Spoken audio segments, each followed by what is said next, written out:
Hidden within the historic DuPont Circle neighborhood of Washington, D.C., lies an address of infamous notoriety.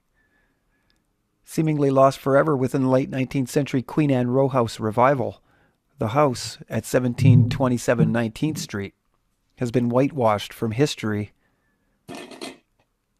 Her existence almost entirely unbeknownst to the general public. The following is the virtually untold story of how, for nearly a decade, all roads in Washington led to this mysterious address just 1 mile northwest of the White House. And for nearly a decade, anyone who was anyone gravitated there. At the height of its popularity, it was more than a gathering place for Phi Beta Kappa Harvard law grads. It was a home, a birthplace even, to American liberal progressivism, and forever known as the House of Truth.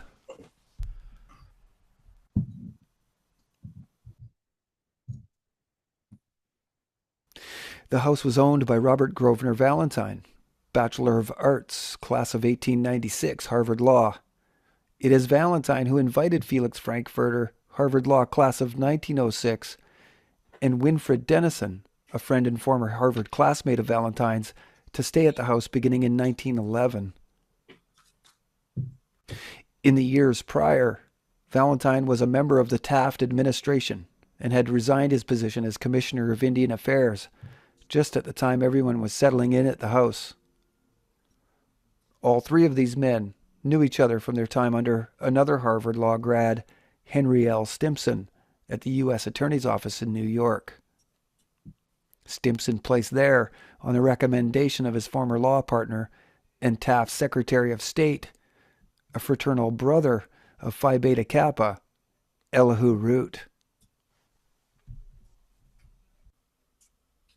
Valentine, most known for being one of, along with Frederick Winslow Taylor, the pioneers of scientific management, a term describing economic efficiency and industrial relations born from necessity out of the Industrial Revolution. Vladimir Lenin would later initiate Valentine and Taylor's ideas abolishing collective management by the workers, calling Taylorism the cornerstone to Soviet socialist government. Trotsky, himself leader of the Bolsheviks, openly acknowledged the similarities between militarism and Taylorism. The invention of the term scientific management and the entire efficiency movement that takes place in the United States at the exact same time, in fact largely credited to another central figure of the House, mentor to Frankfurter, and the first Jewish member of the Supreme Court, the People's Attorney, Louis Brandeis.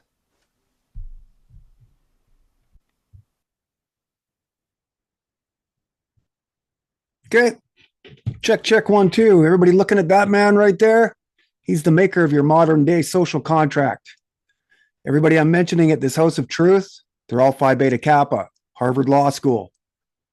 You can see there that Louis Dembitz Brandeis coins the term scientific management. We're going to go through that on this next episode of the History of Propaganda. We're going to cover 1913. That most extraordinary of years, people.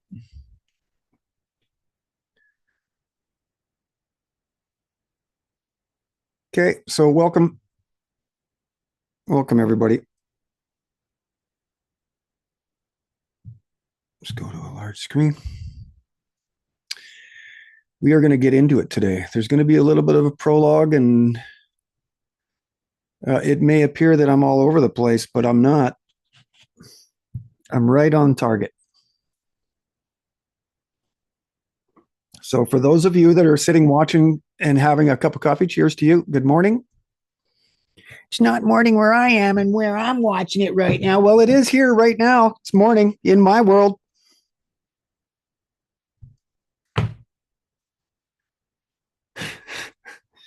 I've had enough of all the bitching and complaining. Until you guys figure out progressivism. I mean, it could not be more blatant and obvious now. Who's directing? And if the truth movement doesn't get on their feet and start to do something about all of this, the progressives are going to pave you over.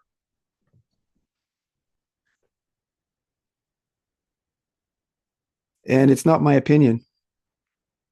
That's my educated opinion. But the reality is very much that the progressives and progressivism and the idea, the myth of human progress is paving over our entire society. And we desperately need to understand this, okay? So I've been going through the last month when I've got some free time, trying to transfer over all of my information from my previous site to my YouTube site that I've always had, The History of Propaganda. A better name there is not out there. I'm showing you the history of propaganda and how it's developed. First, really from the Catholic Church or the Protestant Counter-Reformation. This is where the word propaganda comes from. Okay, and so 1913, this year where everything starts. Okay, so it doesn't take a rocket scientist to understand what is going on in this world and what institutions or organizations or ideologies or philosophies are actually starting to really harm us here.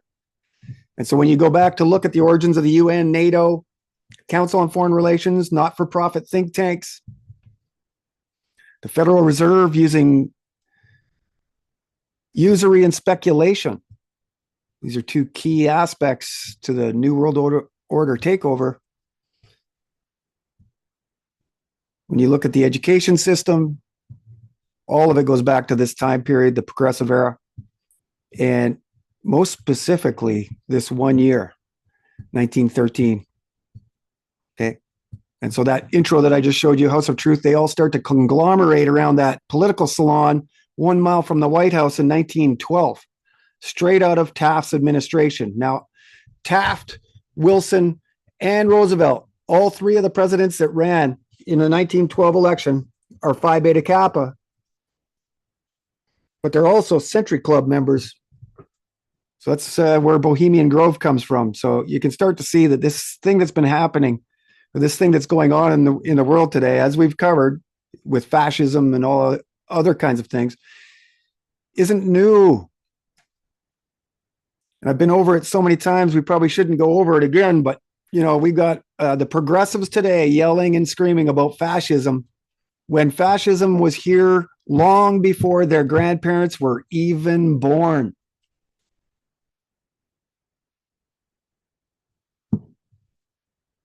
(1913) is the second publishing of the book, The Principles of Scientific Management.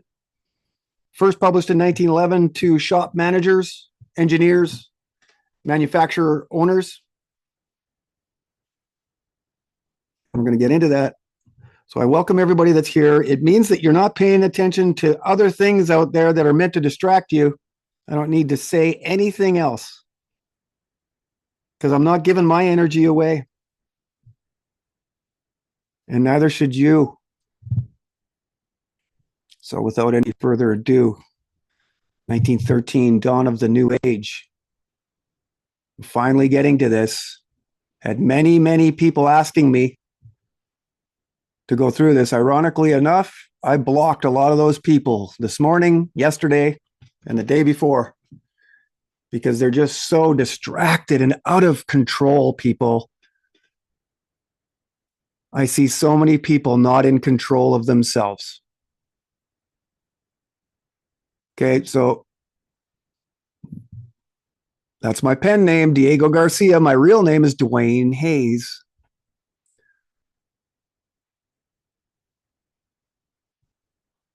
Okay, so I just superimposed a Masonic all-seeing eye from back in that era over top of a map of a similar era showing free and slave holding states.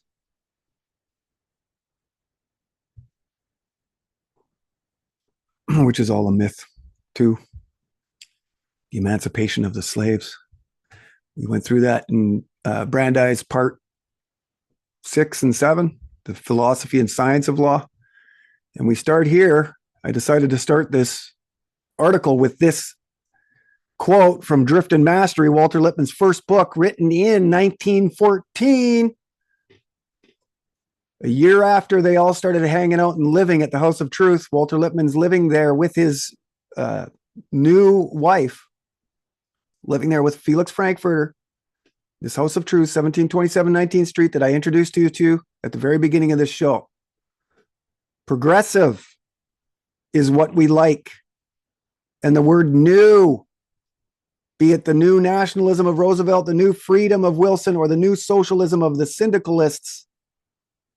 Okay, so this is why we say that communism, socialism, fascism, Nazism, all these words that are being thrown around with very little knowledge behind them, are all covers for the word progressive. Okay, this myth of human progress coming out of the Enlightenment was around a lot longer than communism or socialism. There's a larger umbrella that I need people to understand. It's an ideology or philosophy, school of thought of progressivism, that because it's progress, therefore it is good. This is a giant error in our thinking. Giant. Okay, so anybody doubts that Brandeis, Wilson, and these guys are progressives, I just challenge you to go and look and listen to this episode. I mean, this pin here from that day shows that Wilson was a progressive. Now, many people will say he was a Democrat running as a member of the left. It's like, yep. And Roosevelt was running the first ever progressive party at the same time, the Bull Moose. And Taft was running a conservative or Republican campaign platform, but they're all basically the same. They were all progressives. This is where the idea of progressivism in America is born, from out of the Century Club. And then they established the House of Truth, coming straight out of the Taft administration. They're all Phi Beta Kappa, the oldest secret society in America. First developed by, it's the Black Hat Club, the Flat Hat Club. This goes back to the founders of the United States and the other member on the Mount Rushmore. Ode to progressivism, okay? Manifest Destiny. So you see there that he's mentioning Roosevelt or Wilson or the socialists. And this is where they team up. If you've been watching our work or you're familiar with this era, which I highly doubt that you are, there was a first Red Scare.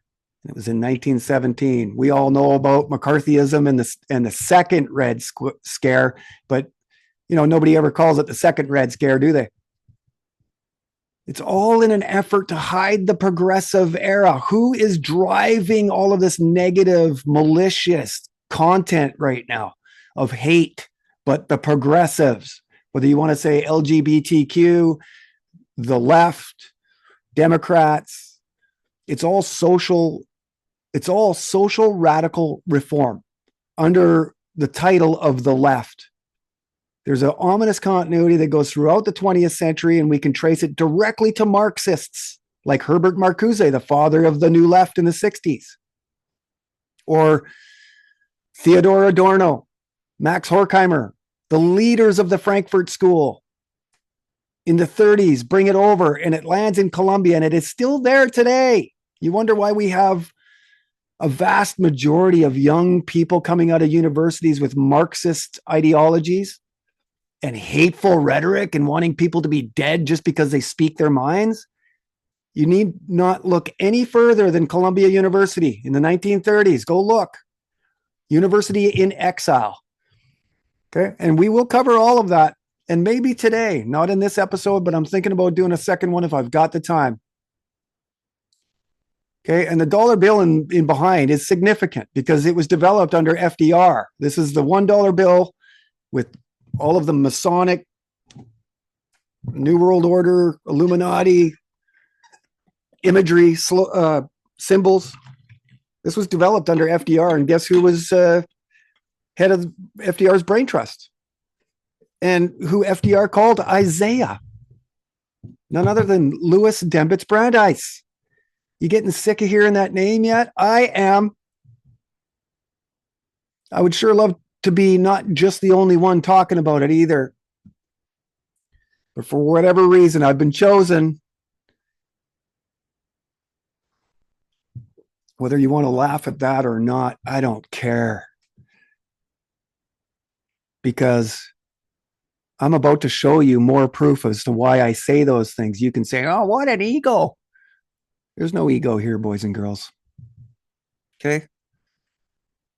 I just happen to be one of the only ones, if not the only one, that has looked into the progressive era for myself. And wow, what did I find? The source of all of our modern day problems, the founders of our modern day social contract. Okay, so it was during our investigation of the progressive era when we first noticed a pattern. To our surprise, there was one year that stood out more than any other, 1913. Initially, it was the long list of domestic reform accomplishments during Woodrow Wilson's first full year in office, so 1912 to 1916. He focused largely on domestic, internal, legislative, regulatory, social reform.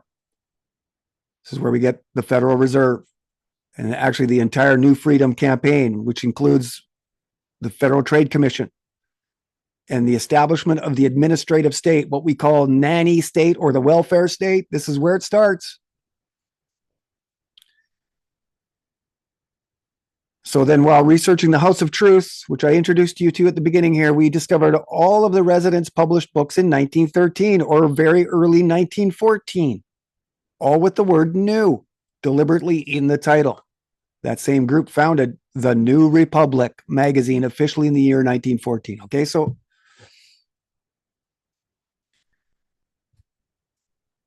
does everybody understand the importance of that?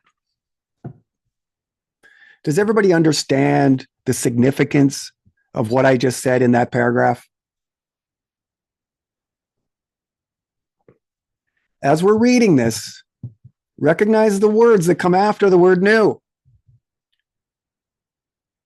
This is the reestablishment or the establishment of a new America. They even say this is a new US Constitution that they're building. And you can see in the second paragraph, Charles Beard, radical progressive, gets kicked out of Columbia. He's famous for writing an economic interpretation of the Constitution of the United States and the new history. You talk about history being rewritten by the victors. Here it is. The founding of Council on Foreign Relations, the UN, US Foreign Policy, US Intelligence, the NSA, the Black Chamber, all of it created here in the progressive era. 3 or 4 presidents before FDR in the 1910s. This is where we need to get to. We need to level up with our knowledge here, guys. I'm seeing way too many being emotively pulled around like a poodle on a leash because you're not in control of yourselves. And that may be the most disappointing aspect to all of it. However, I persevere. I've got my own life. 8 years ago, we pivoted. We changed the entire approach to our life. And here we are in the 8th year, and I could not be happier. The response to our farm could not have been greater. We've got a little over 4 weeks to go, and my wife and I are ecstatic. And it's because we decided to plant a flag, to get serious about this society. Okay. It's really what inspired me to do this work too, was to get to the bottom of it and have no doubt as to what happened and who did it and what institutions, therefore, today we can remove. All social science research, gone. Remove it. It's an easy decision to make when you understand the history. Progressives, we need to get them out of here. We need to get that entire idea of progressivism out of our heads. You guys don't understand the word brainwash. You don't understand how indoctrinated you are. All of you bouncing around like a pinball inside a pinball machine.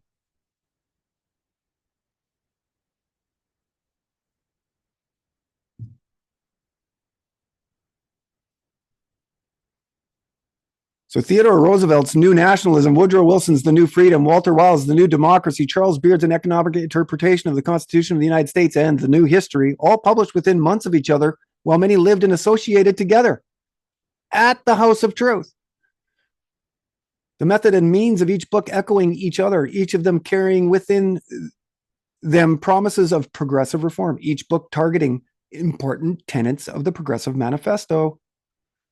The Promise of American Life, written by Herbert Crowley, one of the founders of the New Republic and residents of the House of Truth.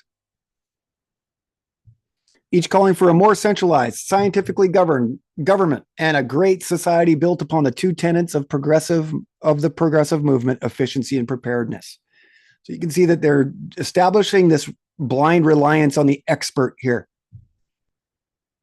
That's why I include trust the science as the third pillar to progressivism, because these are the things they spew.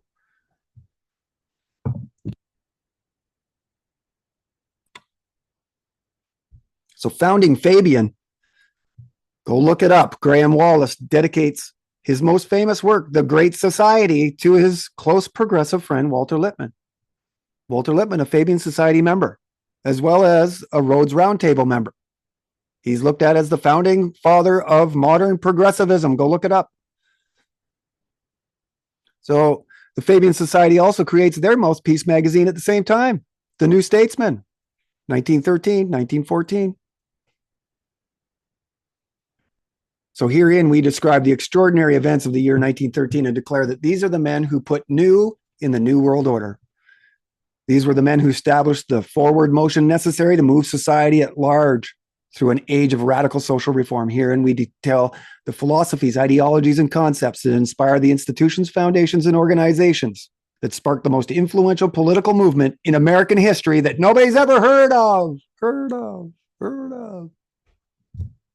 And the most radical reforms of the human being ever recorded in the Western world.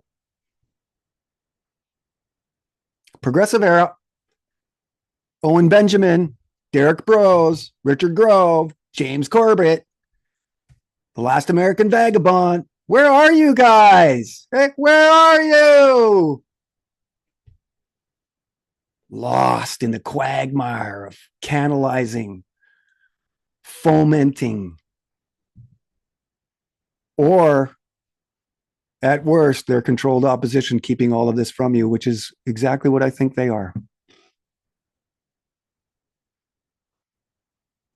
You know, in many ways, as ridiculous as it is to say and to hear, I'm really one of the only ones you should be listening to.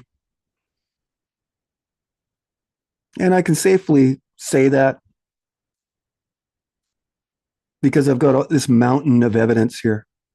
See that? What is that word that it breaks up Wilson's name there? Preparedness. So if you doubt that preparedness and efficiency are two main tenets of progressivism even today, just go and internet search the efficiency movement and the preparedness movement and go look. The wiki pages are very in depth and great in explaining this history and giving you a general overview, and it has sources. So while many people sit there and bitch and complain, oh, wiki, this guy's using wiki. Yes, go look at the source material. Right? And what you're going to see is that, you know, I'm going so far deeper than the wiki. We're going right to the forensic history. That's what I am. I'm a forensic historian. I take artifacts and we deductively go through things until we understand that 2 + 2 = 4.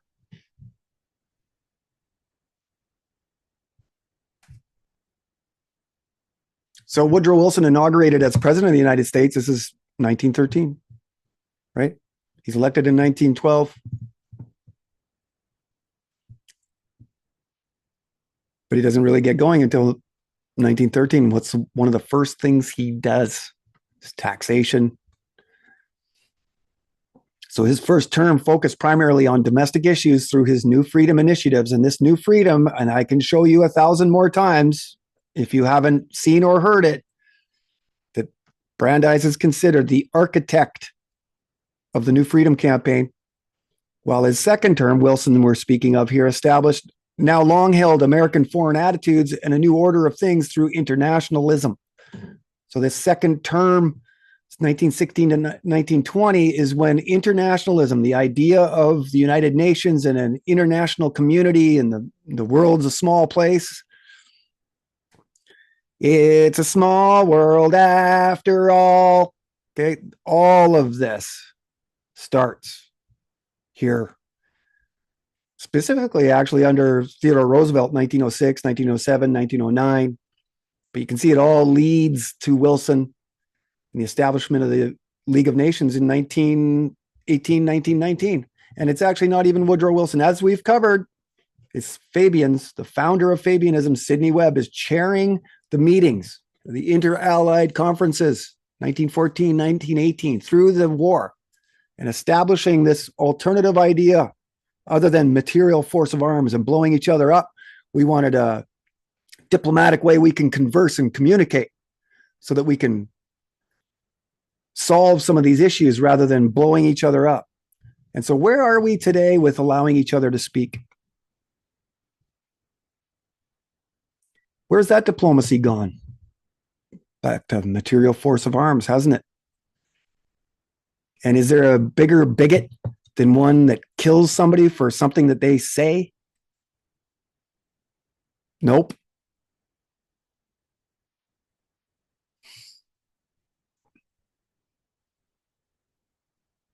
So listed below is an incomplete, non-comprehensive list of radical social reforms made during Wilson's first 12 months in office, because savings bank life insurance is another aspect. The registry, even the ICC, the Interstate Commerce Commission, this is all reestablished by Brandeis, and we're not even getting into that. So we start with the most famously founded thing in 1913, this Federal Reserve. This private organization based on usury and speculation, lending money to the United States at interest, may be the most profoundly responsible for our modern day enslavement. Now, many will say the Federal Reserve isn't a private organization, they're government controlled. Nope. Go and look. Exercise your critical thinking. Your first search is probably going to return, especially if it's AI. And I'll show you how AI can be manipulated easily with artifacts, historical artifacts. But you're going to end up hearing a lot that the Federal Reserve is owned by the government and it's a government established thing, but it's not. Like they say, it's no more federal than Federal Reserve, and it doesn't have any money in reserves. This is, what do they call it now? When they have a finite amount of money actually in their reserves. I'll come up with it. But this is, one of the ways that we went wrong. So created 2 days before Christmas in 1913 as an answer to financial panics, the Federal Reserve has done little in the over 100 years since its creation to ameliorate financial crashes from occurring on the regular. The Great Depression itself occurring only a decade and a half after the Fed's founding. And they certainly don't blame progressivism for the Great Depression, do they? Or J.P. Morgan. J.P. Morgan, another progressive, that the socialists fail to identify when they say, down with capitalism. No, it's monopoly capitalism. And the moment that they monopolized and started joining giant corporations into what they called trusts then, which we call big box now, it's just totally normalized. Where's the ma and pa stores you can go and pick up hardware? Where's the ma and pa shops that you can go pick up anything these days? I grew up in the 70s and 80s. So all of you young kids out there, if there's anybody older, younger than 20 watching this, which I highly doubt. You got to understand your history, man. You know, these 20-year-olds, these university aged kids, they know nothing. They've been majority for a year, maybe. Highly manipulated by mainstream news, by their Marxist professors.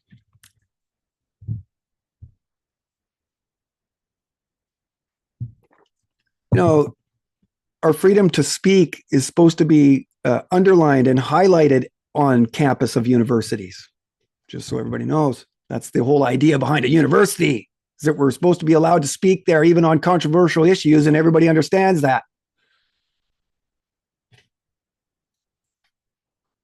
So every generation since has suffered, and the abhorrently high national debts of all Western countries can look to the centralization of the banking industry as the main culprit. The Fed, created under deep secrecy involving all of the usual suspects, including the man who some even call its architect, Louis Dembitz Brandeis. So, like I've stated before, G. Edward Griffin's story of the creature from Jekyll Island is a cover story, because not anywhere in those nearly 400, 500 pages does he mention the architect of the whole thing.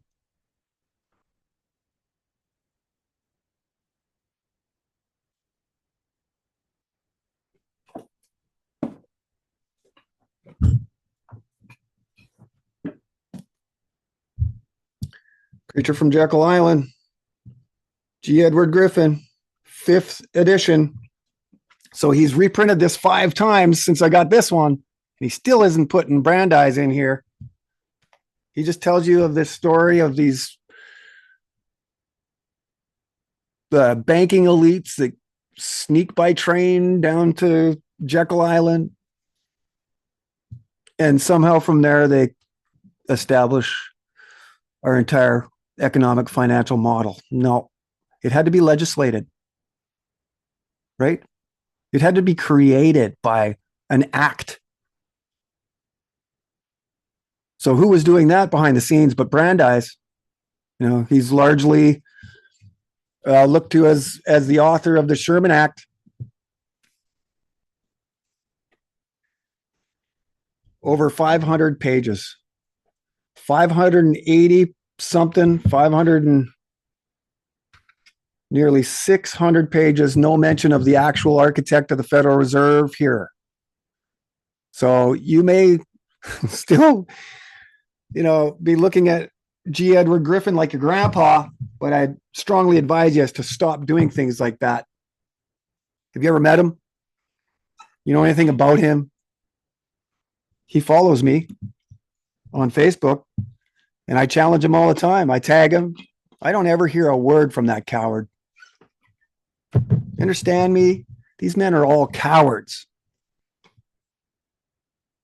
So the Federal Trade Commission Act, Savings Bank Life Insurance, a federal income tax, the Clayton Antitrust Act, the Federal Registry, each monumental in themselves, all founded during Wilson's first year.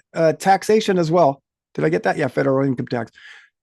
This we see when looking through the lens of an investigative forensic historian as the creation of the administrative state. The progressive mantra is a centralized government led by the technical expert, and each institution within the state fulfilling the role of the expert, each advising the government through what Lippmann called intelligence bureaus. These are the entering wedges, is what they called them, these experts. So maybe I digress here for a second. I had a obvious leftist progressive that doesn't understand that he is progressive on Facebook sharing one of these typical memes or tropes where it states that I trust somebody with a PhD that went to school for 4 years at a prestigious university before I'll believe anything that comes out of the mouth of somebody that's living in their basement and researching for themselves. And on that meme, it showed a doctor, a specific doctor, and had their name. And that doctor stated, contrary to whatever the premise of the meme was, I think it had to do with ivermectin. And I have no opinion either way on ivermectin and its effectiveness, validity, and all of that. So don't come at me with any of that shit. It's about the general premise here that in this meme, the doctor didn't offer any evidence whatsoever to back their claim. So what are we left with? A basement dwelling, internet searching truther versus that of a PhD school doctor. But they are both only offering personal opinions with no backing, no evidence to support their claim. So this is a logical fallacy. And so when I pointed this out, this progressive leftist laughed at me and said, no, you don't understand logical fallacy. A doctor trumps a guy like you every time just because of PhD. And so I had to remind him, it's the lack of evidence provided that makes it a logical fallacy, dumbass. And it's nicely displayed by this guy, identifying exactly the misinterpretation that the left has.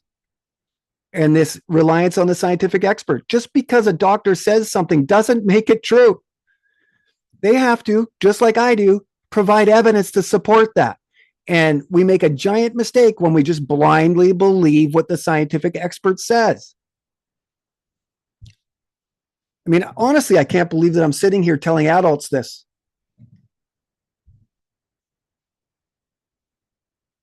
But it's through our ignorances, right? Our vulnerabilities, the things that we aren't knowledgeable of, the things that we don't understand. When we just blindly trust the science or the expert, we open ourselves to a vulnerability in which we can be exploited. And the level of exploitation is directly proportionate to how much you trust that authority. So if you 100% trust that the government is correct in wanting to get rid of guns, you're 100% manipulatable. There is a chance, nearly of 100%, that you're wrong until they can provide evidence.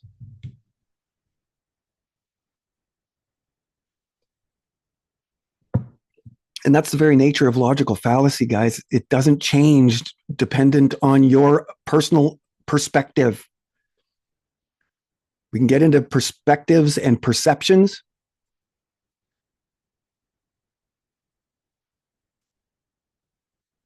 But we've already done that. So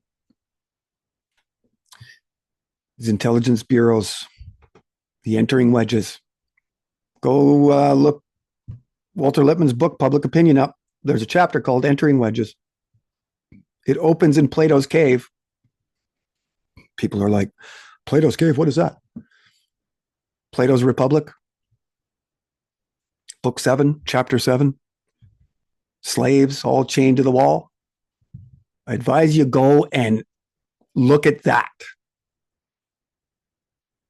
So, which reminds us to mention how the New World Order can be seen in the very architecture of the Federal Reserve Building itself. The Eccles building was constructed, as were many government buildings in the 1930s under Franklin Delano Roosevelt, in the strained or starved neoclassical style preferred by all totalitarian leaders of the 20th century, including Hitler, Mussolini, Stalin, Lenin, and American progressive presidents Franklin Delano Roosevelt and Woodrow Wilson. Go look it up. It's legit. Most people don't even know what starved or strained and neoclassical style architecture even is, but it's very important. So a style in which all ornamentation, adornments, and beauty is removed, the sheer flat stone representing the coldness of the state. The inherent coercion and implied compliance conjures later brutalist architecture, domineering and intimidating the gargantuanism of government built for the administrative man. You can't drive a car into these buildings. They learned around this time, 1913, because they were being bombed, these progressives. JP Morgan was being bombed for all of this. You want to talk about radical socialists.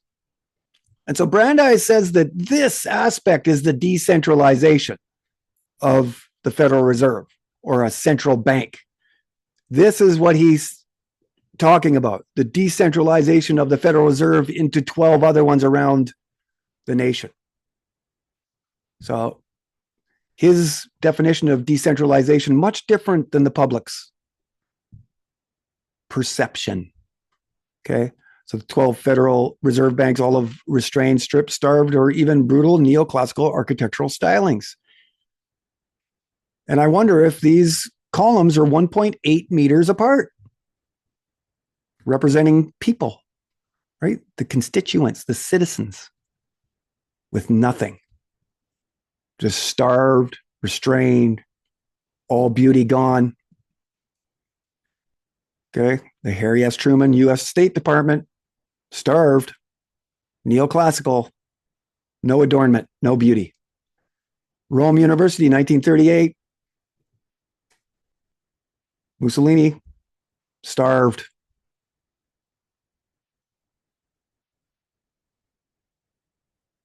It's really the removal of emotion and just becoming this century of the state,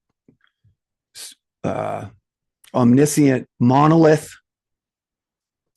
Okay, Robert F. Kennedy, U.S. Justice Department, strained. Zeppelin Field, Germany, 1938. Strained architecture. This is all legit, guys. It's just that you haven't ever considered any of this. Everybody's just too caught up in the vast environment in which you are entangled. To take the words right out of Woodrow Wilson or Walter Lippmann's mouth, you're all captivated, spellbound by their black magic. So here's the previously mentioned book, and I'm sure that anybody that's even sort of had a cursory look at my work has seen this, and I've circled something very important there. This book, published in 1913. Who's out there today crying fascism? But the American progressive that are considered on the left. And they'd even tell you that they are liberal. But whenever I ask them to define what that word means to them, or to name one founder of modern liberalism in our Western world, they fail large. And so who are the founders of our modern version of liberalism? But the makers of our modern day social contract: Jean-Jacques Rousseau, John Stuart Mill, John Locke, Jeremy Bentham, David Hume. These are all economists and philosophers, but really they are social contract commentators. This is what's been going on for 100, 200 years. They're trying to establish a modern contract. And so we can see what they've decided as their collective ends. They may disagree on the ways and means to get there, but the ends are the same. Equality. Socialism.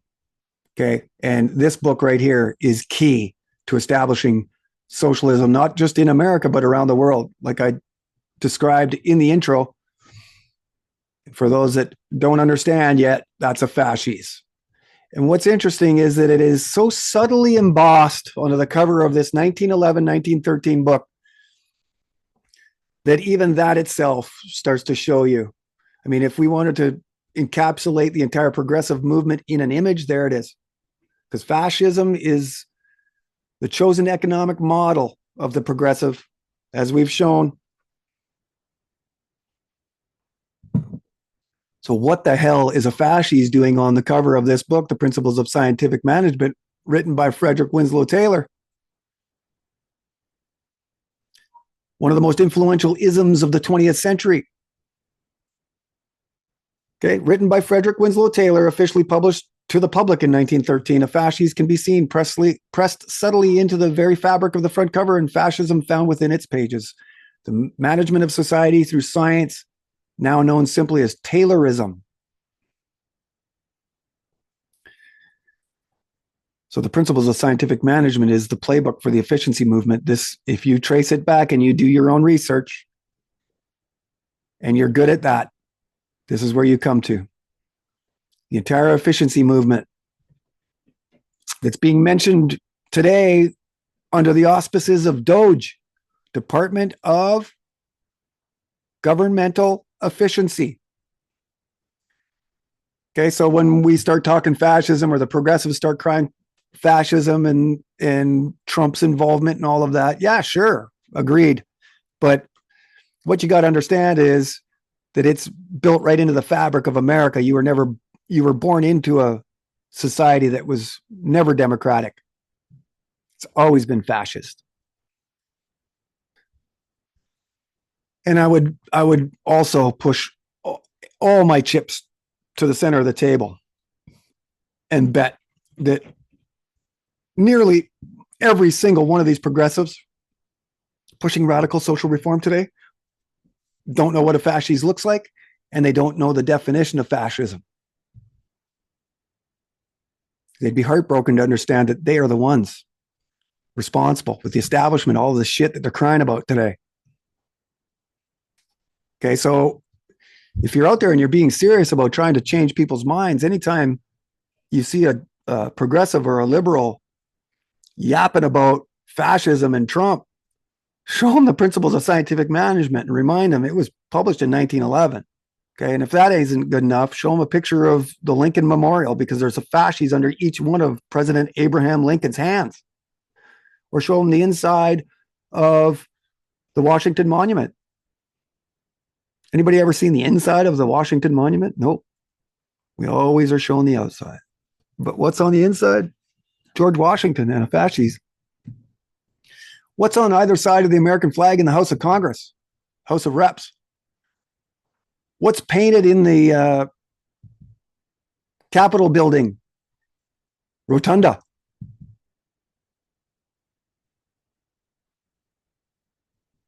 They're everywhere in Washington, fasces. You just need to look. But to look, you got to break yourself away from the spellbound black magic. And so Louis Brandeis coins the term scientific management and popularizes Taylor's book through his famous Mueller versus Oregon case. The case garnered headlines across the nation, and Brandeis didn't waste the opportunity. He was the first to argue law almost solely on sociological and scientific data. We've gone through this in the previous episodes.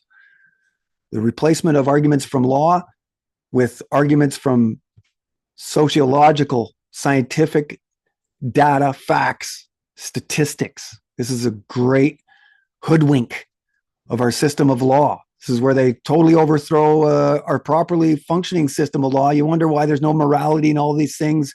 You know, innocent people are being thrown in jail and guilty are being released. Well, this is why.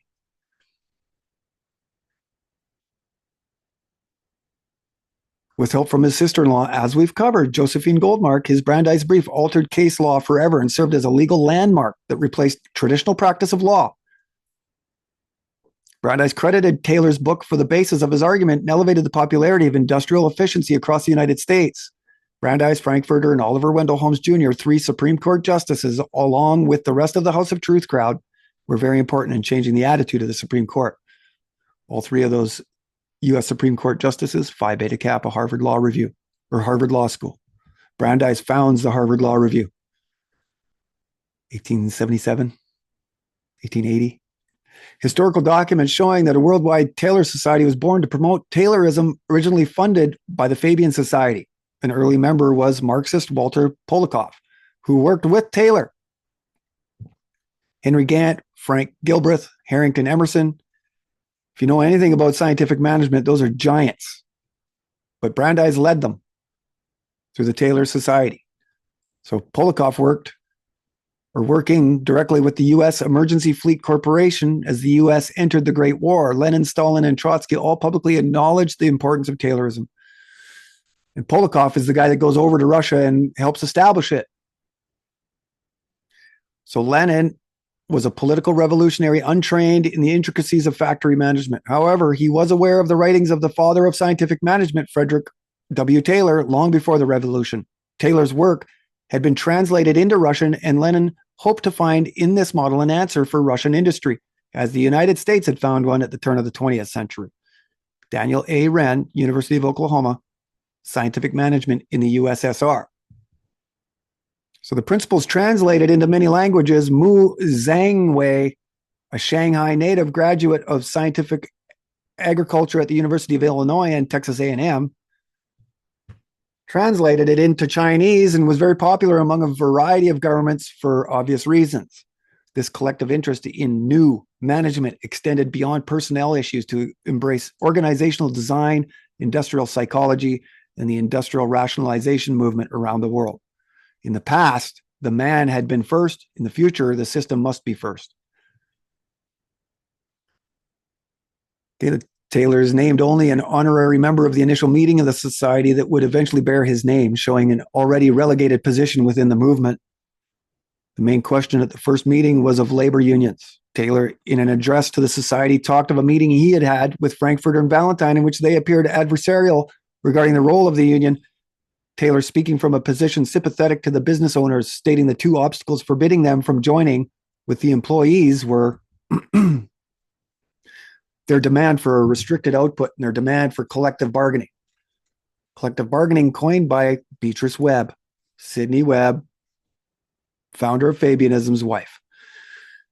There's not a union in the United States which does not demand these two things. It is an economic fact that increased wages and general greater prosperity can come only with increased output. The unions fight exactly that principle. They must agree upon increased output before we can cooperate with them. Mr. Frankfurter argued that an entirely new set of union men are coming in. They may be coming, but we are not willing to acknowledge that they are here. A union of workmen who will not restrict output is what we want. And so, obviously, and Frankfurter shipped a bunch of people, a bunch of mine workers that weren't wanting to cooperate, basically kidnapped them all, threw them on a train at gunpoint, and shipped them to Mexico. Okay.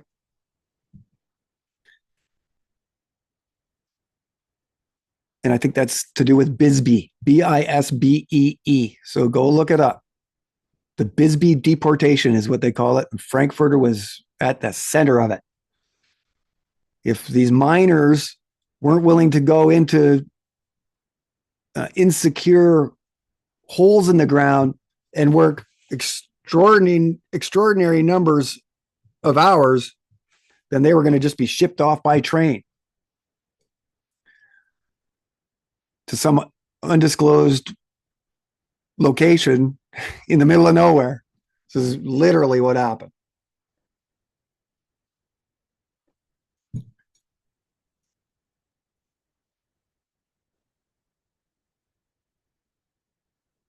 So their literature also revealing a future meeting in February of 1915 was to be held in New Haven, Connecticut. We're talking about the Taylor Society here, inside the Mason Laboratory at Yale University on cost accounting. And a dinner to be held at, of all places, the Taft Hotel. Interesting topic to be discussed at the home of the executive arm of Skull and Bones, the Russell Sage Foundation.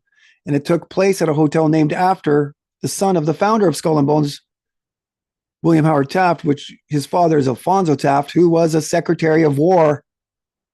We've gone over this. Taylor would be dead by March 1915. And in November of 1916, Valentine would die of a heart attack while having a late dinner at Delmonico's with Felix Frankfurter, Emery Buckner, Sam Rosenson, and Harvard psychiatrist and criminologist Herman Adler. He literally just fell over during dinner like he'd been poisoned. I'm just saying. Taylor was only 59, while Valentine was only 44 years young. So what I'm stating here, and it is subjective, right? I'm just sort of theorizing, throwing it out there.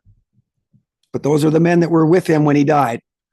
And Frankfurter took the lead on, assisting the family, releasing any information, reports.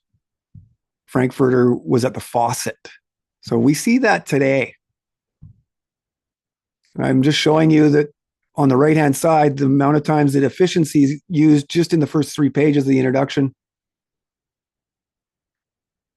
of the principles of scientific management. And this is really what it's all about, is efficiency.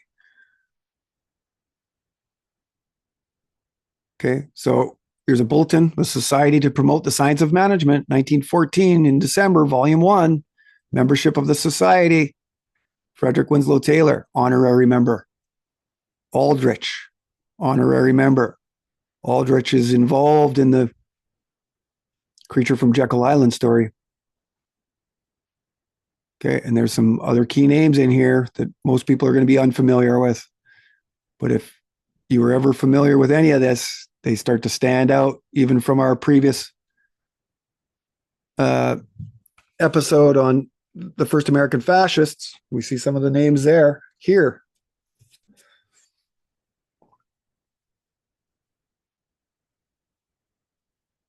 Okay. Not trying to guide you guys anywhere but towards the truth by providing evidence that you can't really argue with.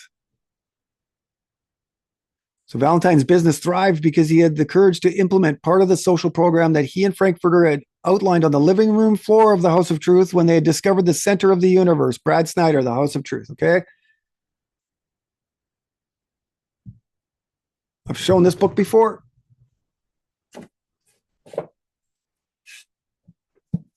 But I own it and I've read it. You can see I've got all kinds of citations. Everything is underlined. I got so much information underlined here.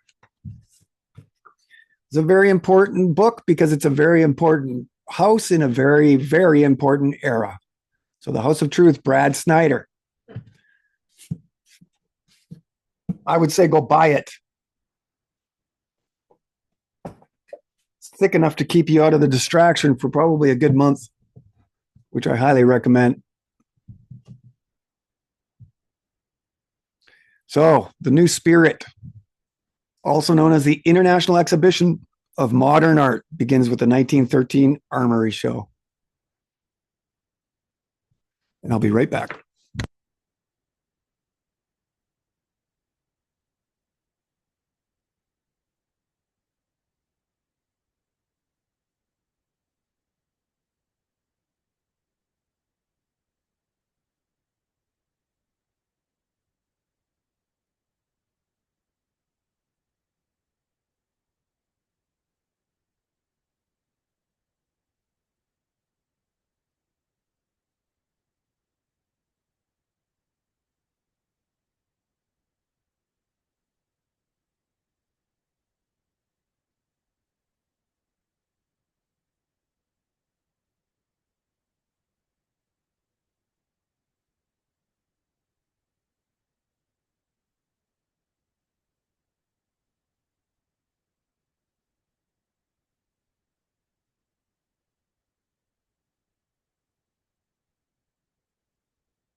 Okay. So this is key.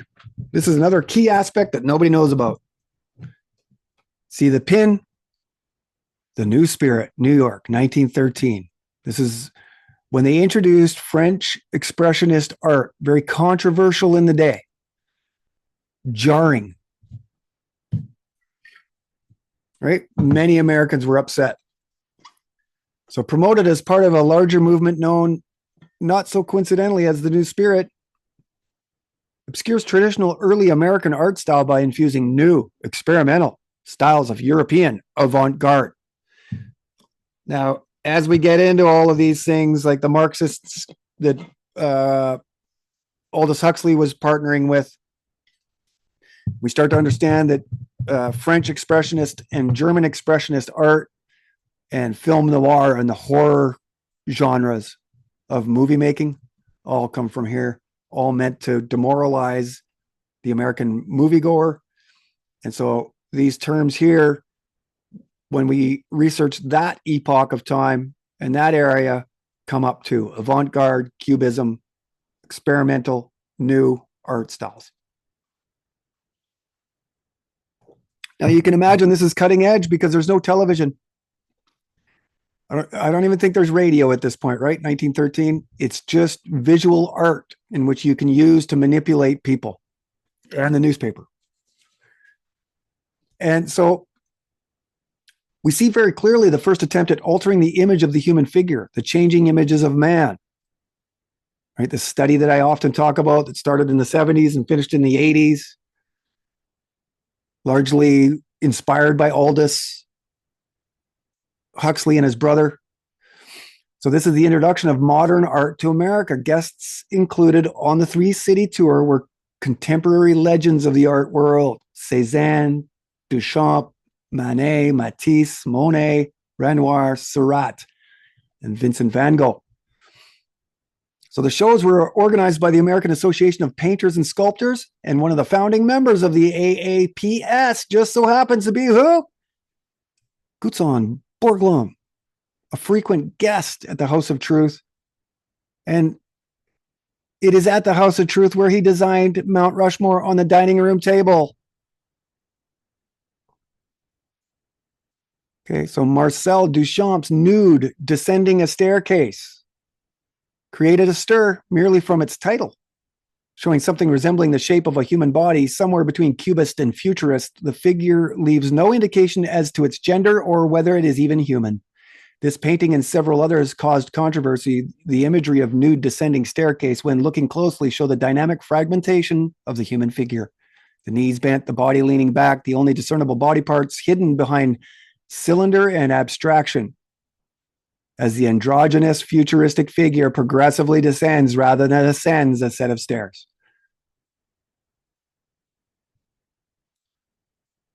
So what contributed to the interest provoked by the canvas was its title. One just doesn't do a nude woman coming down the stairs. It seemed scandalous.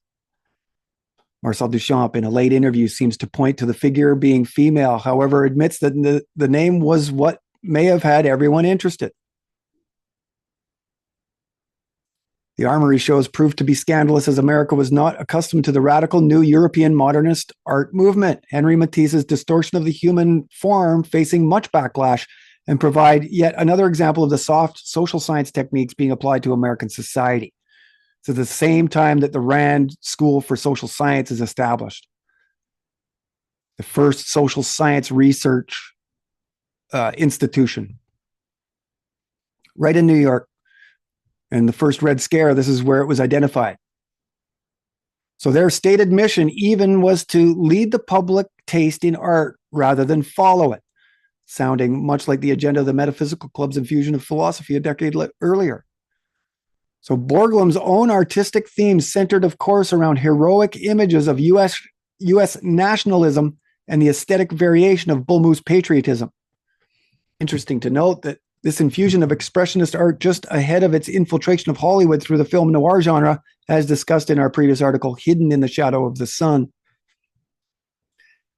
Also, an article entitled The Exhilarator and How Huxley Hijacked Hollywood are two other deeply important articles that I've written that we're going to get to soon. The delay between the two, almost as if they were waiting for the technology of the motion picture to catch up before they could apply it upon society. This is exactly why the television was created. The dynamic effect of art and motion far more powerful than the expressionist traditional ability to just paint a still picture. So you imagine a television, how much of a dream that is to have motion picture, not just still, but also apply sound. You get into the upper echelons of the liberal arts. This is where we're at, time and space. So Borglum was a very active member of the ancient, free, and accepted Masons. He was raised in Howard Lodge number 35, New York City on June 10th, 1904, and serving as its worshipful master, 1910 and 1911.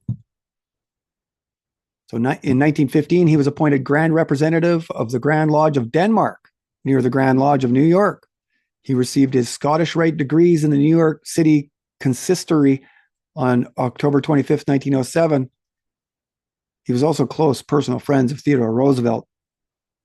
Roosevelt also a well-known Mason, as we've shown in previous episodes. We've shown Theodore Roosevelt with his apron standing under a giant G, surrounded by Zoroastrian architecture and design and symbology. And very active during the 1912 U.S. presidential election campaign was Gutzon Borglum as an organizer and member of the Bull Moose Party. The Bull Moose Party, for those that forgotten or don't know, was the very first progressive presidential platform.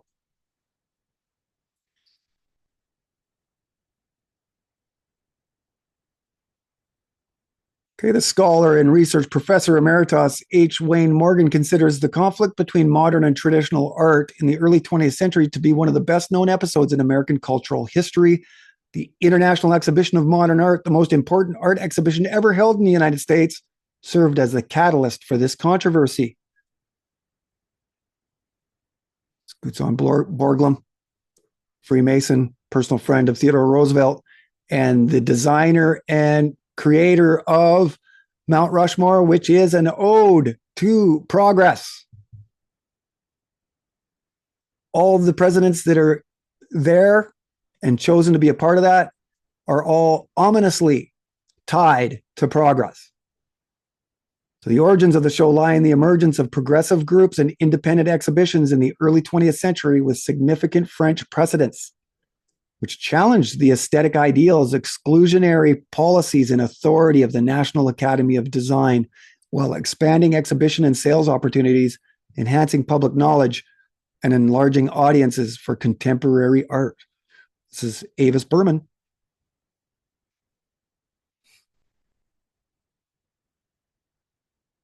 Not me. These are biographers writing on this 1913 Armory show, The New Spirit. So the Blue Nude, Henri Matisse. So you have to take your brain back to these times.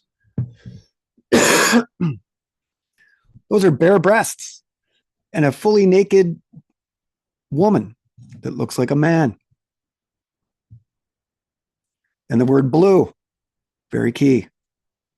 The color blue included, right? These are what we see in the film noir genre a decade or two later. So there's an actual poster of the International Exhibition of Modern Art, Association of American Painters and Sculptors, 69th Infantry Regiment Armory, New York City, February 15th to March 15th. So it was there for a month. You can see there's more than just those that I've named, but those that I've named are the most well-known.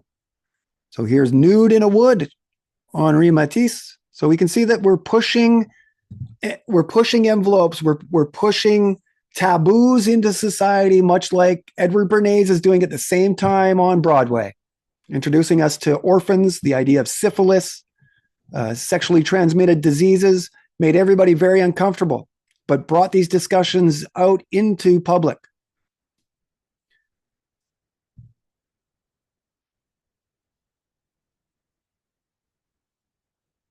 Okay, so back to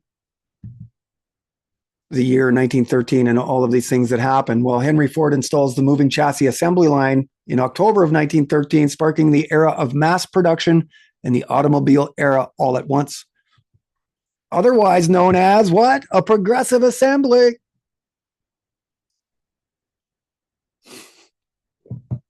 Telling you people, when you start to see progress like I'm trying to get you see it everywhere. And so the introduction of the assembly line was a revolutionary improvement over the previous semi-automated production line system.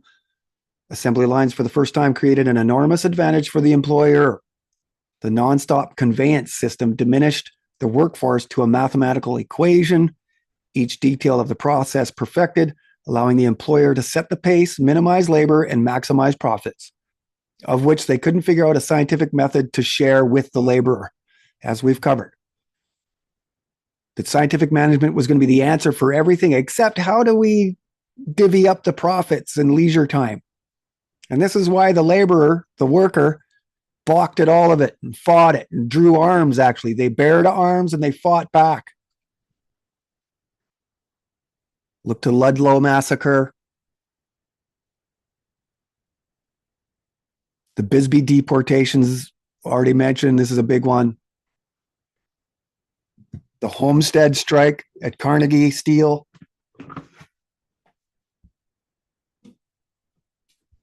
Okay, as I bring out some more of my sources here, I want you guys to see that I ain't fucking around, okay? So Battle for Homestead, it's a great book if you can ever find it. You go to one of these book sales, you'll find something like that for $2. Incredibly insightful, incredibly informative, incredibly powerful information in these books, because you start to see how the world that we live in today was formed. And then you can adjust your own personal world like I have. The new radicalism in America, what do you think that is? I mean, they mention Brandeis. Look at who they mention. Mabel Dodge Lujan, Walter Lippmann, Lincoln Steffens, Reinhold Niebuhr.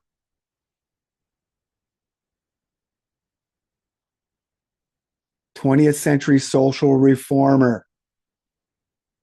Jane Addams is involved in the creation of the United Nations, as I've shown at the Future Perfect. All these names that we think are benevolent, they're the ones that created all of this shit. And that should not come as any surprise to anybody.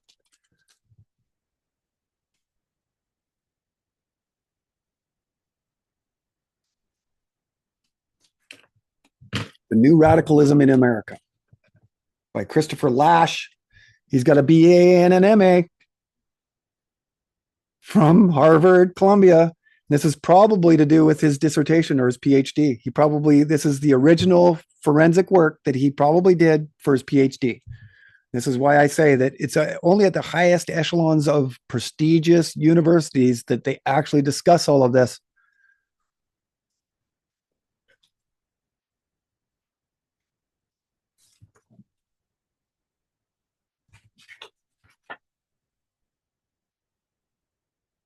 Brandeis mentioned once in this book.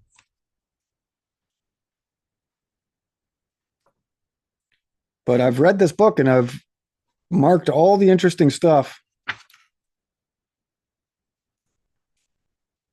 because I was afforded the time to read this.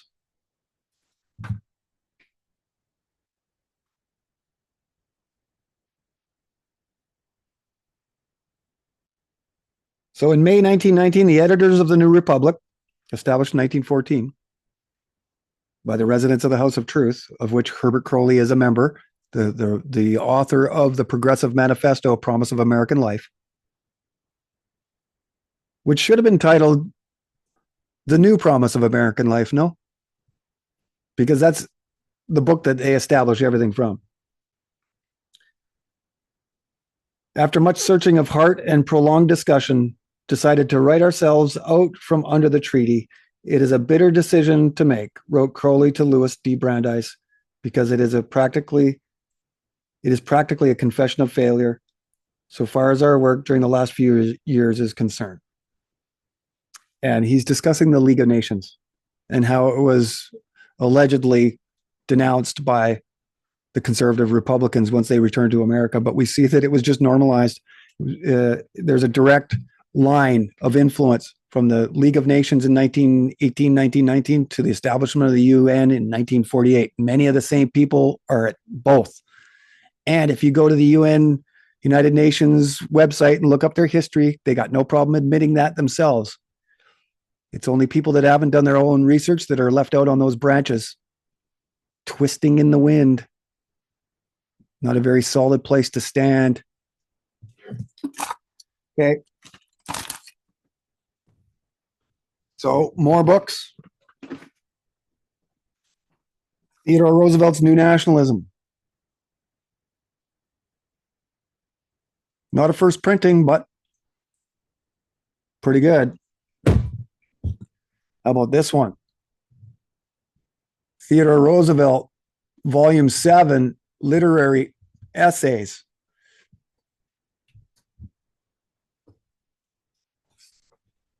(1926).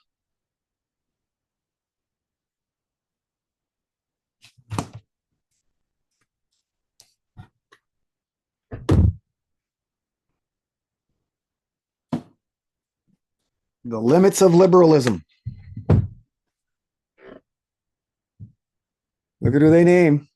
Frankfurter, no Brandeis, but he's steering the ship. But those names should be familiar to any of you that are starting to get into this progressive era. Bernard Baruch, the lone wolf of Wall Street. He's the chairman of the War Industries Board. These are the creation of fascism in the military-industrial complex 40 years before Ike warned us.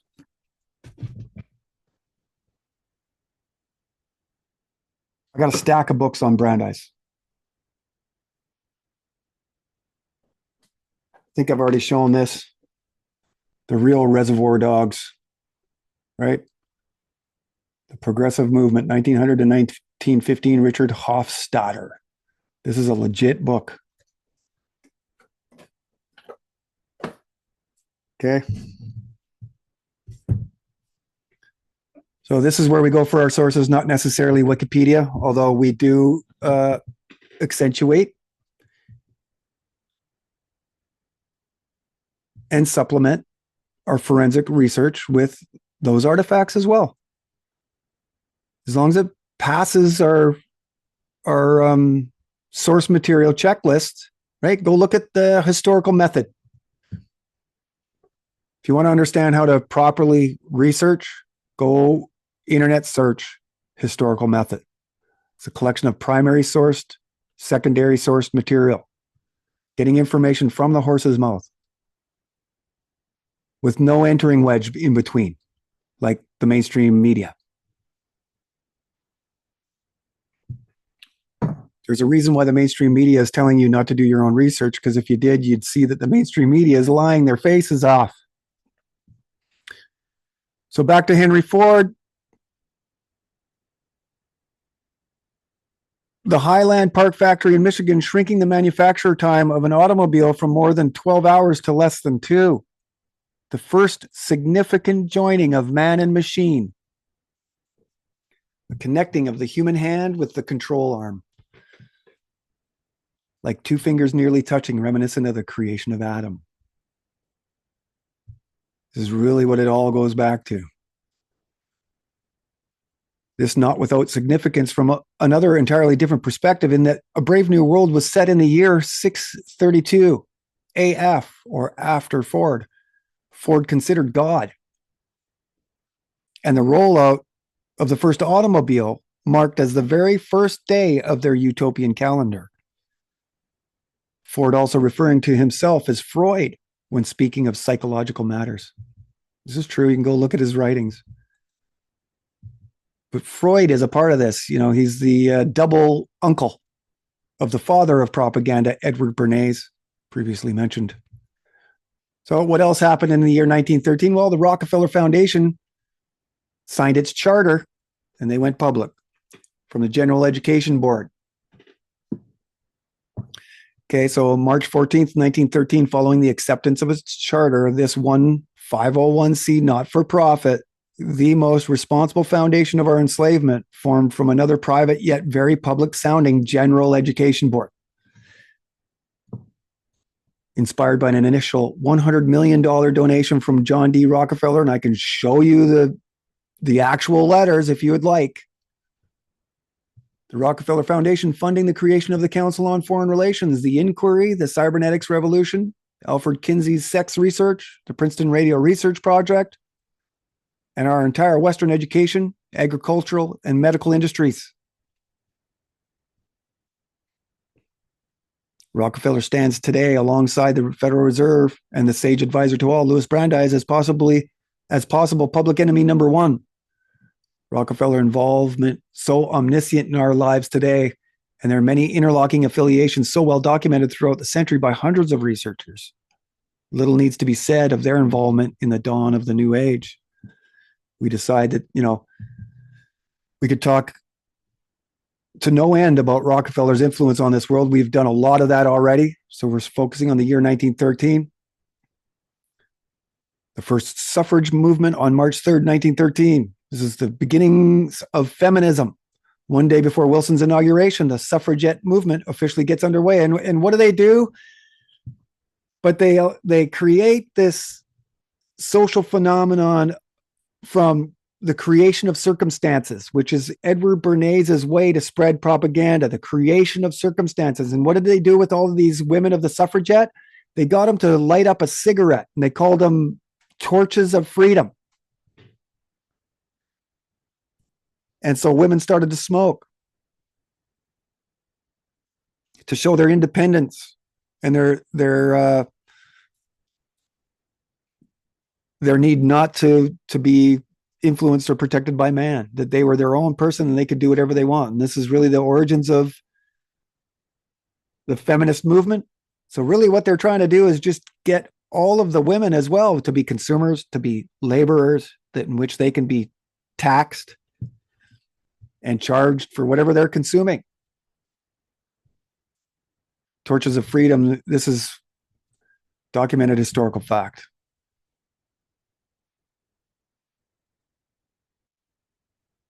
So a key member of the women's movement was Josephine Goldmark,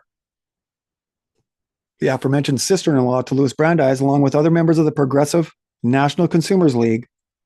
Goldmark gathered for the Brandeis case over 100 pages of statistics to help demonstrate the condition of the female worker. Goldmark also very influential in laying the groundwork for transforming United States labor laws through her progressive activism. They were instrumental in altering forever the way law was argued for the remainder of the 20th century and beyond, through the collection of data, statistics, and the use of social sciences. Goldmark, the author of Fatigue and Efficiency, officially in 1912, a book published by the Russell Sage Foundation, this putting Louis Brandeis within a whisper of Skull and Bones in yet another way. And with his family having a long rabbinical line back to Bohemia, we look at Brandeis as one of the major architects of the 20th century chaos. His allegiances to Harvard Law, Phi Beta Kappa, and international Zionism, along with his position as sage advisor to all, including counsel of fellow Phi Beta Kappas, Woodrow Wilson, Felix Frankfurter, Walter Lippmann et al., placed Brandeis in the center of all criminal activity.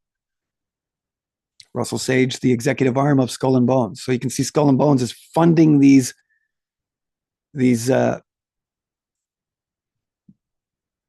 works of literature, in pushing society, in creating legislation, demanding, drawing attention to injustice and demanding redress. Anybody doing that today? Well, they all learned, the contemporary movements of today all learned from Brandeis. This is a Brandeisian method. We've already shown that Brandeis teaches the NAACP and the ACLU how to be political activists by using this Brandeis method.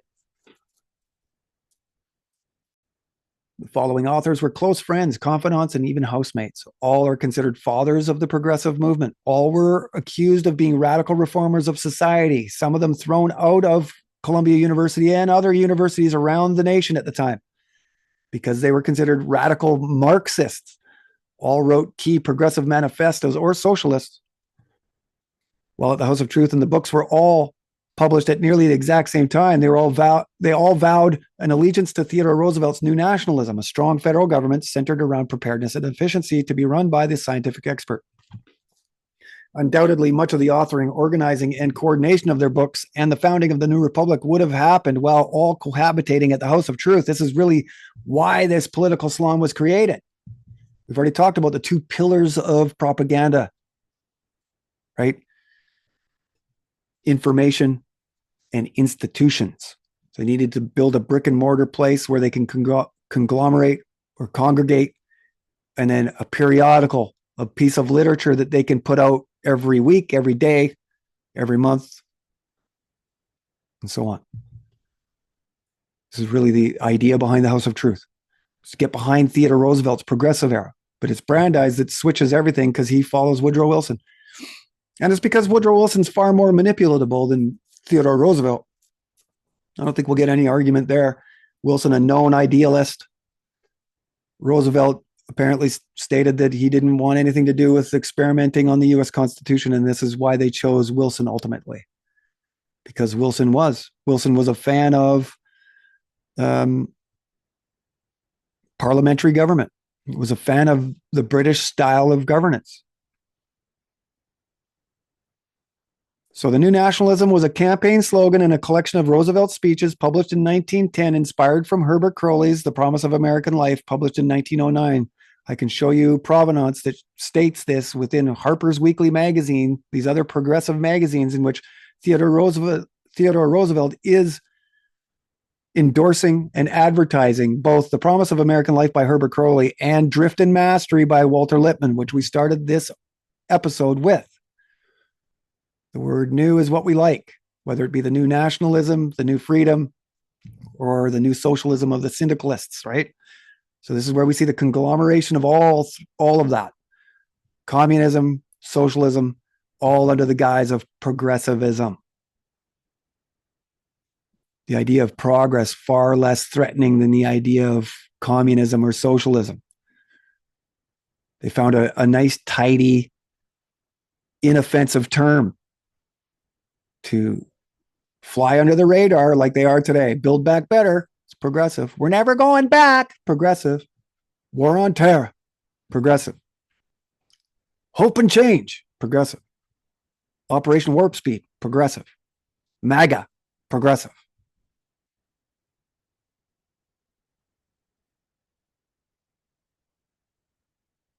So using the introduction of Taylorism as a catalyst, the American private sector joins forces with the federal government, making the definition of fascism through their mutual interest in efficiency and preparedness. Through the soft, facilitating hands of Bernard Baruch, we see the creation of the War Industries Board, the literal manufacture of a new corporatism. These are the terms they're using.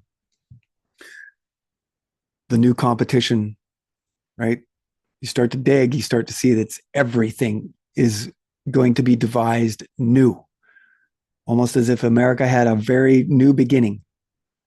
The first sightings of the American mass production industry, 20th century American foreign policy, and the founding of American fascism. So Roosevelt admitting in his speech, combinations in industry cannot be repealed. Effort at prohibiting all combination has substantially failed. The way out lies not in attempting to prevent such combinations, but in completely controlling them in the interest of public welfare. You can see there's the bull moose pin with the word progressive. And the more that you go and research to try to counter argue any of this, the more you're going to come to my side. The more you're going to realize that this is all just a documented historical fact that's not being shown. Nobody is talking about the progressive era. So many then, as do now, point to Crowley's promises of the promise of American life as overtly advocating for fascism and totalitarian government. Totalitarianism comes from the founders of fascism. Those two terms are married together. Crowley, while living on Connecticut Avenue, just 2 minutes from Lippmann and Co., then followed up his tome Manifesto by releasing Progressive Democracy in the year 1914. So these books come out pretty quick, don't they? You see anything like that in the last couple of days? Books coming out unreasonably fast. It seems from this home in the DuPont neighborhood of Northwest Washington was where the entire idea of progressivism in America was dreamed up. And in fact, that is exactly the case. We can look to actual mainstream articles that indicate that political salon saved liberalism. Okay, so here we have the new history. James Harvey Robinson is a close personal friend of Charles Beard and James T. Shotwell, two prominent professors of history at Columbia. See, there's the cover of the book, The New History. So a modern rendition of it. It's not the first printing. So The New History, written by progressive leader and Harvard BA/MA grad James Harvey Robinson, was more than just a book. It was, just as Roosevelt's New Nationalism, the beginning of an entire social movement. Only this time it was a complete rethink of how we look at history. And the social sciences once again take center stage, a selective view of the human past, excluding trivialities, covering more than the traditional political, diplomatic, and military history, involving speculative interpretation that utilize the relevant tools and concepts of the social studies, particularly anthropology, sociology, psychology, economics, etc. Those are the social sciences. Go look up what the social sciences are, and there's a list of them right there. History, economics, sociology, psychology, anthropology. It's all about the study of human beings, whether present or past, to better understand us so that we become better, more easily manipulative. So just as Brandeis and Frankfurter, Robinson was known as a radical socialist reformer, helping found the New School for Social Science, or for helping found the New School for Social Research. This is the beginnings of the University in Exile, and called upon historians to embrace a new history, allied to the latest social studies and able to promote a just social order. So many people say that history was written by the victors, and we are showing exactly who did it and why. It makes a lot of sense that if they wanted to establish fascism or, an entirely new America, not under the constraints of the U.S. Constitution, which to them they deemed immovable and the largest obstacle to their new world.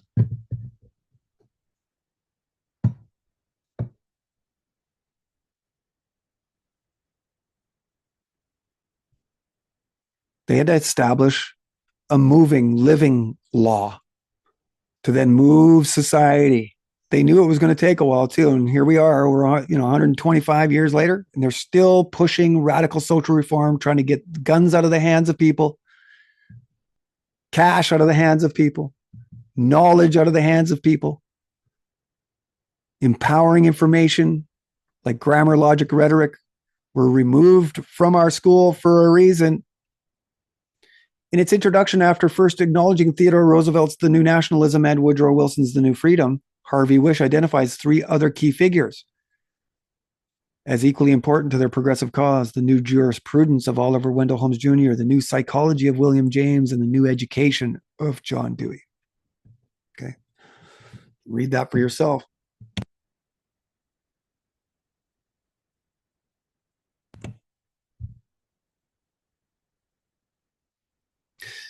Wish here revealing a rather interesting nucleus of social reform is all involved in the promotion of progress. Oliver Wendell Holmes Jr., often the most honored of guests at the House of Truth, while William James was an important personal influence on Walter Lippmann while at Harvard, and John Dewey helping Robinson, Charles Austin Beard, Alvin Saunders Johnson, and Thorsten Veblen in founding the New School for Social Research. The New School, University in Exile, 20 years after this. This is where Adorno and Horkheimer show up. But it was already established. This is the aspect that nobody wants you to know. Okay.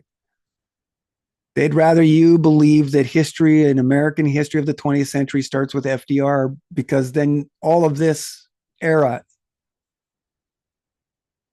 is misunderstood, not understood, unknown. So as we've explained in our previous article, The House of Truth and the Devil's Agent, we see Holmes, along with Brandeis and Frankfurter, experimenting with U.S. constitutional law. These three Harvard PBK Supreme Court justices, and you can look at the modern day Supreme Court justices, and they're almost all Phi Beta Kappa.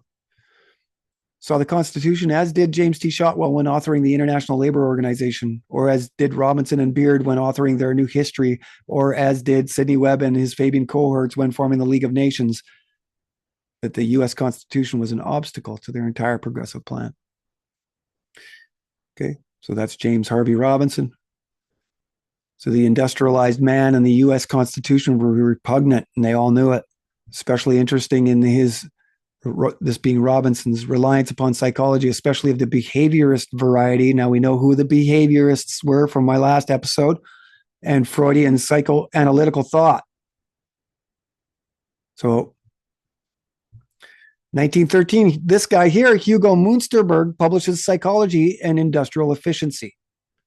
So anybody that's familiar with psychology knows this man as a giant of modern day 20th century psychology in America.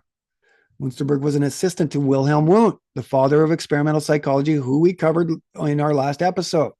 This is where the PhD system is founded.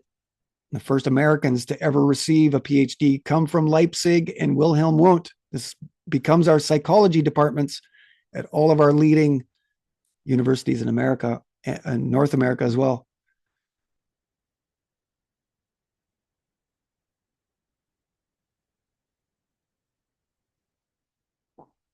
We see also Vladimir Bekhterev and Ivan Pavlov, famous for Pavlov's dog, studied under Wundt. The list of men who studied under or received their PhD from Wundt and then proceeded to establish experimental psychological laboratories of their own at all the major American universities is a long one and includes some of the most recognizable names in not only psychology, but philosophy and common education. We've gone over that. Horace Mann, Edward Everett, G. Granville Stanley Hall, and the first common school still standing today has a square and compass over its entrance door. So the following list includes all of the Wundtian disciples in the universities where they established psychological laboratories and periodicals in a coordinated effort to legitimize another soft science. Not insignificantly, these men held the very first doctorates ever given to Americans. So there we go. Granville Stanley Hall, James McKean Cattell, Walter Dill Scott. We've gone over all these names in the previous episodes. You can see that the universities that they're establishing are all the ones that are most influential today, including the prestigious Ivy League. It is here I will remind you again that prestige means to trick or fool as way of magic. If you doubt me, go look up the definition of prestige. Munsterberg in his book, like the others before, serve as catalysts for an entire movement. Munsterberg met William James while in Paris at the first international conference on physiological psychology in 1889. James invited Munsterberg to accept a 3-year lecture contract at Harvard and would eventually hire the German to lead his new psychology laboratory. Munsterberg would stay much longer than anticipated and was very successful during his Harvard years, becoming the president of the American Psychological Association, president of the American Philosophical Association, a member of the Washington Academy, and the American Academy of Arts and Sciences. Another key institution is the American Academy of Arts and Sciences. Munsterberg would also become influential internationally as the organizer and vice president of the International Congress of Arts and Sciences at the St. Louis World's Fair of 1904, vice president of the International Psychological Congress in Paris in 1900, and vice president of the International Philosophical Congress at Heidelberg in 1907. So you can see that Munsterberg is highly influential, and he's rubbing shoulders with William James at Harvard. So his book, Psychology and Industrial Efficiency, published in 1913, is considered today as the very beginnings of industrial psychology. Munsterberg wrote to Frederick Winslow Taylor, "Our aim is to sketch the outlines of a new science, which is to intermediate between the modern laboratory psychology and the problem of economics." Now, economics isn't just about money, right? Economics is more about human systems. So the psychological experiment is systematically to be placed at the service of commerce and industry. Munsterberg bringing together the two disciplines of Wundtian structuralism and James's functionalism, influencing the work of Edward Thorndike, one of the early pioneers of behaviorism, who would then in turn inspire the work of a generation, including John B. Watson and B.F. Skinner. Watson describing psychology as an experimental branch of natural science. Its theoretical goal is the prediction and control of behavior. We've talked at length about the predictive law, this ability to predict when crime happens, to be able to stop it, a la the Minority Report. And Fabians wrote the book Minority Report. And Skinner, a widely cited social engineer famous for the Skinner box, his zoological approach to humans and involvement in the changing image of man study. All of these men today considered the most influential psychologists and thinkers of the 20th century. Go look it up. Okay, and the key here is zoological, because when you look at Pfizer today, everybody knows Pfizer, hands up, right? Every hand in the room goes up. But if you ask who's Albert Bourla, maybe a few hands go up. Well, he's the CEO and chairman of Pfizer, and he's only an accredited veterinarian. And how did he rise to that position? Well, he created a chemical castration vaccine to sterilize pigs while they're going to slaughter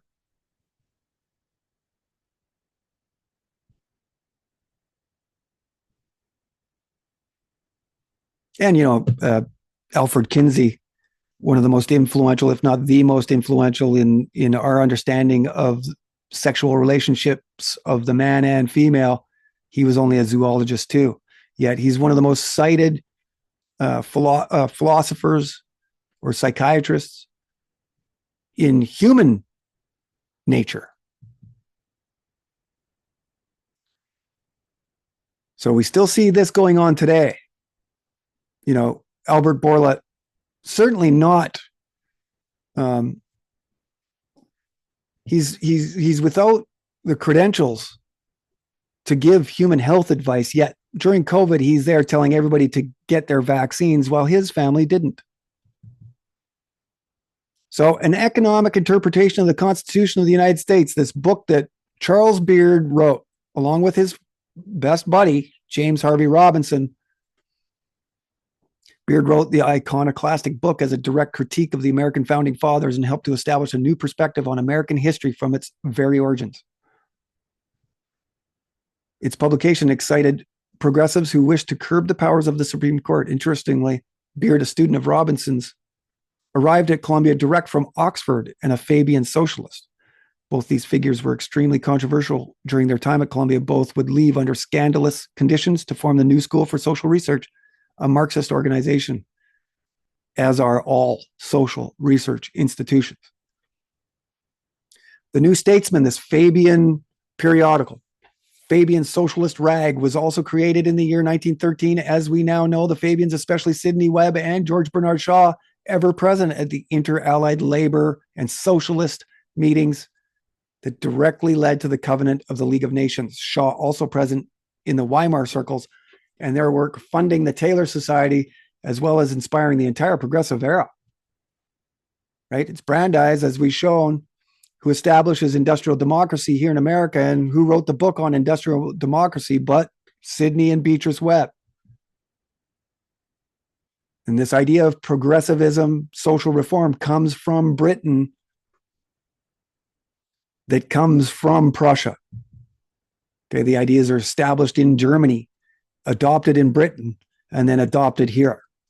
And we are still not only being affected by it, but still totally unaware of the powers that are influencing society.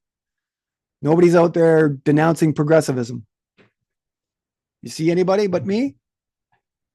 If you see anybody but me out there denouncing progressivism and bringing attention to the same things I'm bringing, I need you to share those with me.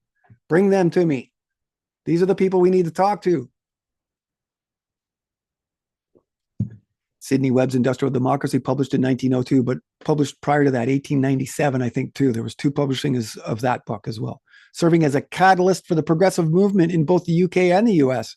Fabian socialism became the British Labour Party, still to this day, very prominent. A very similar message being invoked today, just as then, under similar conditions of war, social justice, and a belief in expertness.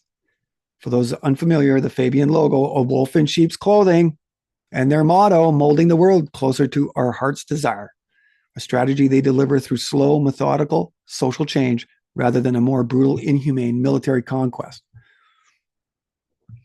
So The Great Society, this book written by Graham Wallas, published by Graham Wallas in 1914, a phrase picked up and used so much in American literary circles by his close personal friend, Walter Lippmann, that Lippmann himself is often cited as the very coiner of the term. The subtitle of Wallas's most well-known work being a psychological analysis of the Great Society, and the subject matter of further development of his Harvard speeches entitled Government 31, which Walter Lippmann was present for in the spring of 1910, the year that he graduated. Wallas, in his preface, addresses Lippmann directly from the London School of Economics. You can see, do I have it here? I've shown it previously, but you can easily go to archive.org, put in The Great Society by Graham Wallas, and see that it is dedicated to Lippmann. In the hope that it may be of some help when you write that sequel to your preface to politics. a book not so coincidentally published also in the year 1913, and the follow-up to which Wallace refers is Lippmann's Drift and Mastery, published in 1914, which we started this article with that most famous, or not so famous, but incriminating quote of Lippmann's. Drift and Mastery, considering the socio-economic possibilities of a society caught in the obvious drift of our time, while the government gropes for the conditions of mastery.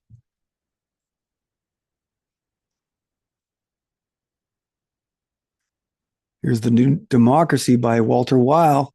Walter Weil, a part of Brandeis's 3-member arbitration board and the Protocol of Peace in establishing labor and capital coming together in this wage slavery system, also a resident of the House of Truth. The New Democracy, published in 1912, was Walter Weil's reinterpretation of what democracy means. While very involved in the founding of the New Republic, and according to the House of Truth biographer Brad Snyder, was the third founding editor and principal political writer, a trained economist, freelance journalist. Snyder calls The New Democracy another important work of progressive political philosophy.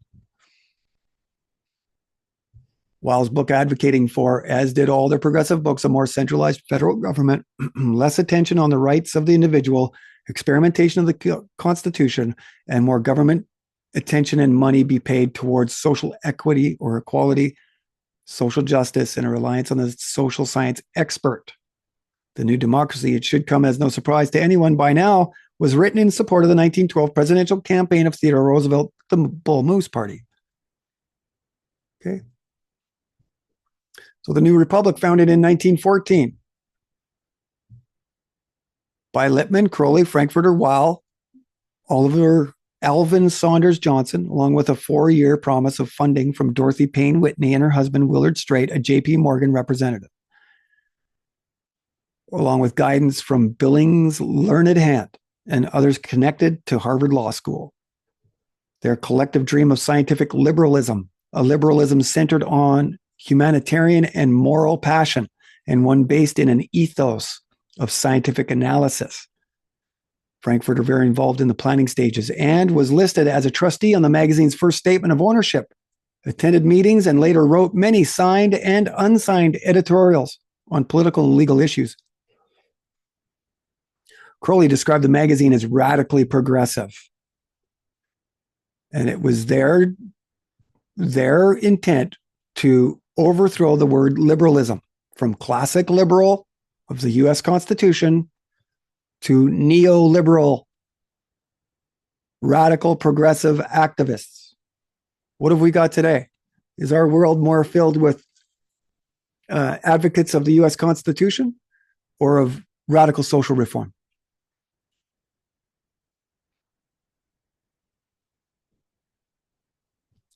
Included some other literature connecting all 3 of these together.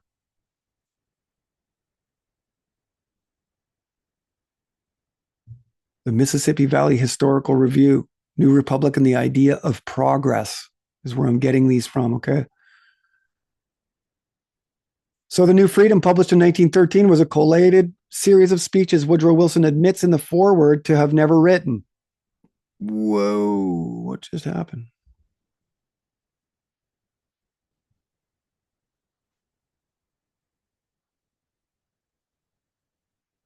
Both William Bayard Hale and Louis Brandeis and Walter Lippmann were well-known speechwriters for Wilson. Within the pages of The New Freedom, Wilson warns that the old order changeth, while setting a new course for the West. We are in the presence of a new organization of society. For the forensic historian, The New Freedom offers one of the most important historical admissions ever, shared below. And I'll allow you to read that for a moment, and I'll be right back.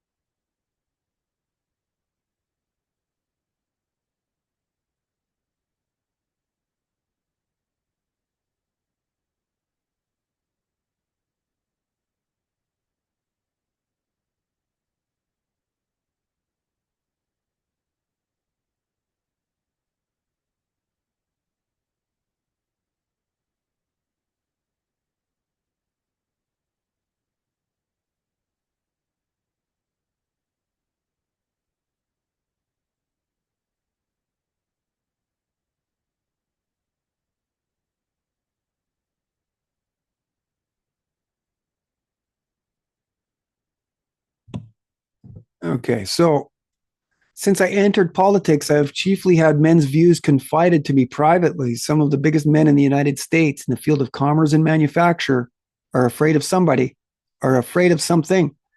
They know that there is a power somewhere so organized, so subtle, so watchful, so interlocked, so complete, so pervasive that they had better not speak above their breath when they speak in condemnation of it. Now, that is one of the most famous truther movement quotes ever. And I leave it to you to consider who the hell wrote that. Because at the very beginning of that book, like I state, Woodrow Wilson, the very first thing he says is, I did not write this book.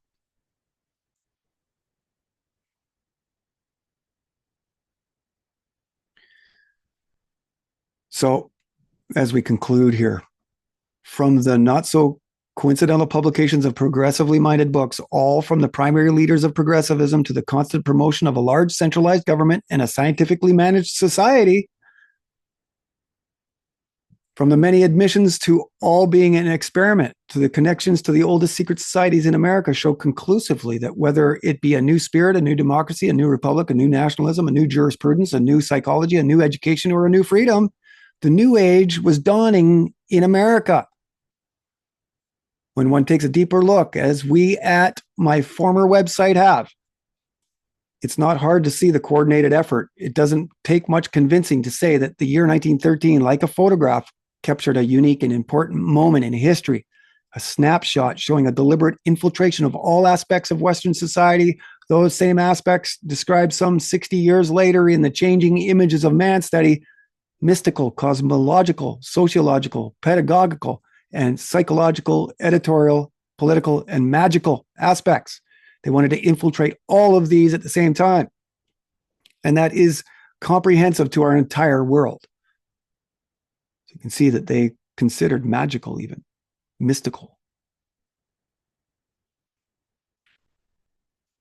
This latest information, when put together with what our previous research has been uncovering, sure paints an impressive mosaic.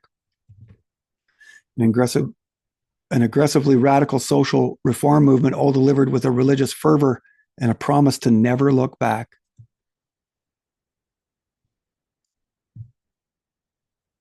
Okay.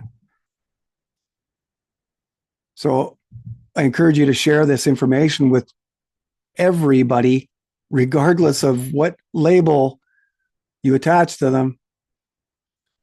We are all human beings and we all deserve the truth. And at this point, there's only a handful of people, very, very, very small percentage of people able to handle this information here. Okay. So if you're still with me, congratulations. Great job. Because we need you listening. We need you learning this.